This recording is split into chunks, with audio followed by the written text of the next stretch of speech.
कहते हैं प्यार की कोई उम्र नहीं होती, कोई उम्र देखकर प्यार नहीं करता है। लेकिन कभी कभी उम्र के वजह से विचारों में बहुत अंतर हो जाते हैं और एक दूसरे को समझना मुश्किल हो जाता है। अनन्या अपने दोस्तों के साथ पिकनिक मनाने के लिए गई थी। उस पिकनिक स्पॉट पर और भी बहुत लोग थे। कोई अपने फैमिली के साथ था तो कोई अपने दोस्तों के साथ। वहाँ अनन्या की नज़र एक लड़के पर गई, वो भी अपने दोस्तों के साथ पिकनिक मनाने के लिए आया हुआ था। अनन्या को वो लड़का बहुत अच्छा लगा, वो उसे देखे जा रही थी, उसकी नज़र उससे हट ही नहीं रही थी। वो अपने दोस्तों के साथ थ्रो बॉल खेल रहा था। जब शाम हुई, घर जाने का वक्त हुआ तो अनन्या ने जाते जाते उसके एक दोस्त से उसके बारे में थोड़ा पूछताछ किया। फिर अनन्या को पता चला कि उसका नाम राहुल है।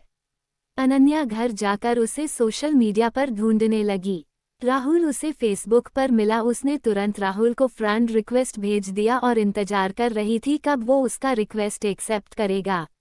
अगले दिन जब सुबह अनन्या सोकर उठी तो सबसे पहले वो अपने फेसबुक अकाउंट पर गई देखने के लिए कि राहुल ने उसका रिक्वेस्ट एक्सेप्ट किया है कि नहीं, लेकिन वो उदास हो गई क्योंकि अभी तक उसका रिक्वेस्ट एक्सेप्ट नहीं हुआ था। फिर वो अपने बाकी काम में लग गई। दोपहर में उसने देखा तो राहुल ने उसका फ्रेंड रिक्वेस्ट एक्सेप्ट कर लिया था। वो तुरंत राहुल के प्रोफाइल पर गई और उसके पहले के सब पोस्ट, उसके फोटो देखने लगी। उसने राहुल के जन्मदिन की तारीख देखी, कुछ दिनों पहले ही उसका जन्मदिन था। अनन्या ने ये भी देखा कि राहुल उससे उम्र में छोटा है, लेकिन अनन्या को इससे कोई फर्क नहीं पड़। उसने राहुल को मैसेज भी कर दिया। फिर वो राहुल से रोज बात करती थी।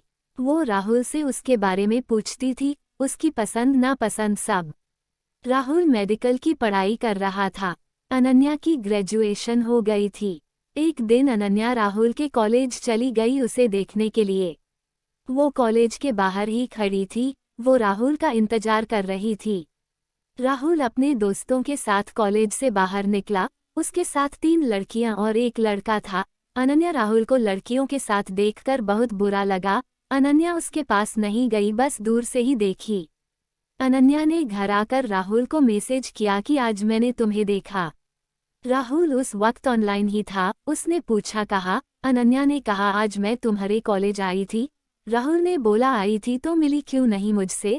अनन्या बोली तुम अपने दोस्तों के साथ जा रहे थे और तुम्हारे साथ कुछ लड़कियां भी थी, एक बात पूछूं। राहुल ने बोला हाँ पूछो। अनन्या बोली क्या तुम्हारी गर्लफ्रेंड है। उस वक्त राहुल ने उसका मैसेज नहीं देखा। अनन्या इंतजार करती रही कि अब आएगा राहुल का रिप्लाई, लेकिन बहुत देर हो गई थी, राहुल ने रिप्लाई नहीं किया था। अगले दिन सुबह राहुल का रिप्लाई आया कि नहीं है उसकी कोई गर्लफ्रेंड। ये मैसेज देखकर अनन्या खुश हो गई।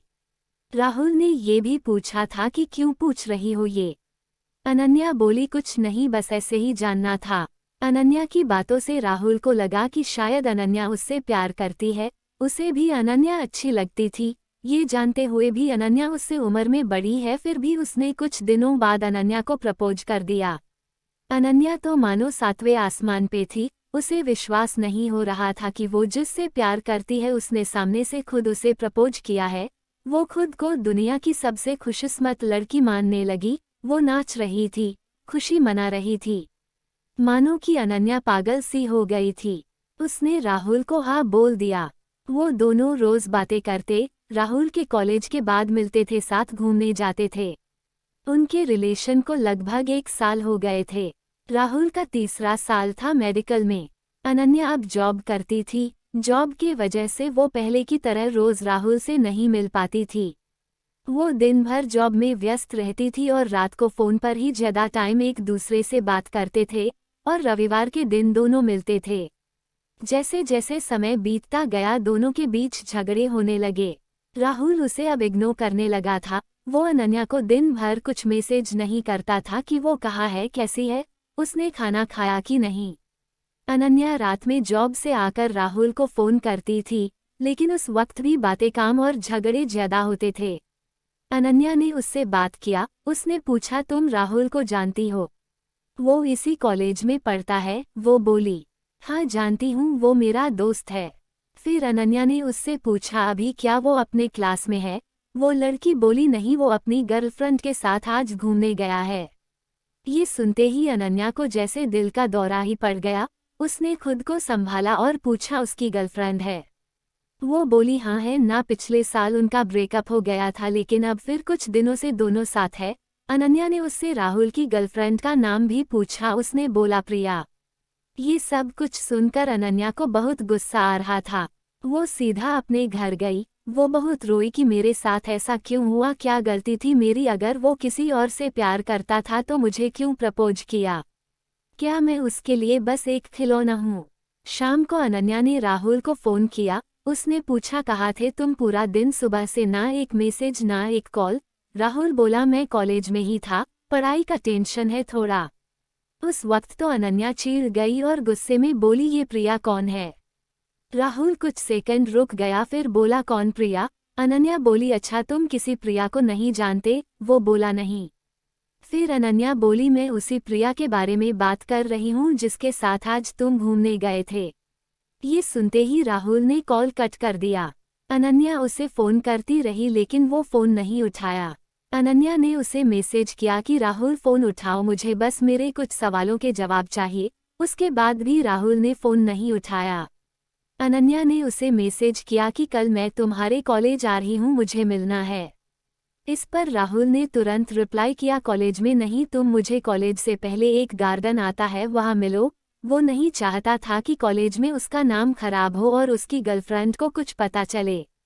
अगले दिन अनन्या उससे मिलने गई। उसने पूछा क्यों किया तुमने ऐसा, क्या गलती थी मेरी, तुमने मुझे खुद प्रपोज किया था।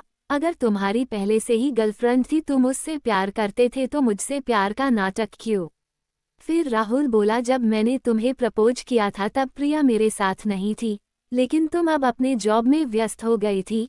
प्रिया मुझे रोज कॉल मैसेजेस करती थी और हमारे बीच की गलतफहमी अब दूर हो गई है, जो पहले हुई थी और हम अलग हो गए थे। मैं उसे प्यार करता हूँ। फिर अनन्या बहुत गुस्से में बोली प्यार क्या कोई खेल है क्या, आज इसके साथ कल उसके साथ, क्या समझते हो तुम खुद को। राहुल ने कहा जो कुछ भी हुआ उसके लिए मुझे माफ कर दो, लेकिन मैं तुम्हारे साथ नहीं रह सकता, मैं प्रिया से प्यार करता हूँ। अनन्या बिना कुछ कहे वहां से चली गई।